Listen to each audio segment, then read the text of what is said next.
So we would like to say in as profound and pronounced and loving way as we can. We would like this to just be the poetry of the rest of your life. Mind your own business. and in that we want to say, even if they're thinking about you, it's still not your business. What anybody else is thinking isn't your business, even if they're thinking about you. That's so big. What somebody else is thinking about you, because you can't control what disc they're on when they think about you. Think about that. How about that? So you've been letting your perception of yourself in large part be because of what other people think about you who haven't been on the high-flying disc when they've been thinking about you. When all along you could have been letting your perception of yourself be based upon Source's perception of you, who is always on the high-flying disc when Source is thinking about you. Think about that too. And there's some of that mixed in here. In other words, we can feel that mixed in here. Absolutely. And it was, even though I was going through what I was going through and everybody was now projecting. Stop saying that. Well, Stop saying that. Going through what I was going through. There's an implication there that activates something that nobody needs to hear. You don't need to say it and you don't need to hear it. Okay, then. We know. I was intending for that to represent. We know. But you'd be better off to just stay off that subject. Yeah, I was having such a good time. Altogether. You'd be better off to just stay off that subject. If you were having such a good time, you would not be talking about going through what you were going through. Okay. I get that. Yeah. Then help me with this, because I'm trying to. I don't want to. No. Oh. we don't want to take. We don't want to take a subject that is a lower flying disc subject and try to turn it into a higher flying disc subject. We'd rather just pick a higher flying disc subject. Great. Wouldn't you? Yeah. Why do it the hard way? Why do it the impossible way? Why do it the way that doesn't work when there's a way that works?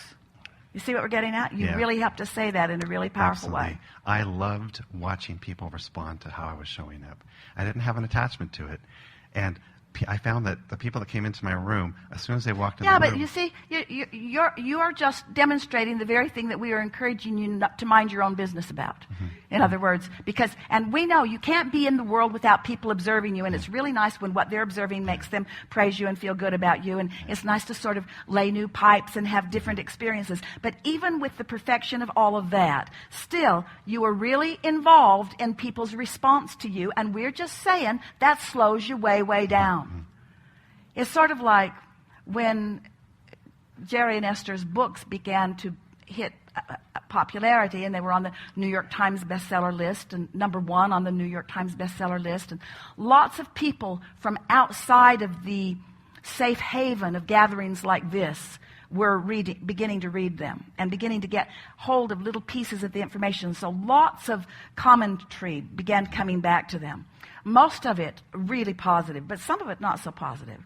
And their publisher said, don't read your own press. Because if their praises elevate you, their criticism will devastate you.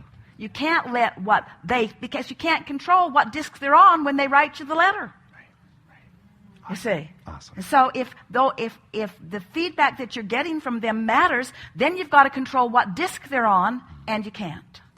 This is really important information, isn't it? But you can control what disc you're on. And as you said so, earlier, so when someone says, I love you, we want you to say, I don't care. Yes, absolutely. And when someone says, I hate you, we want you to say, I don't care. Okay, got it.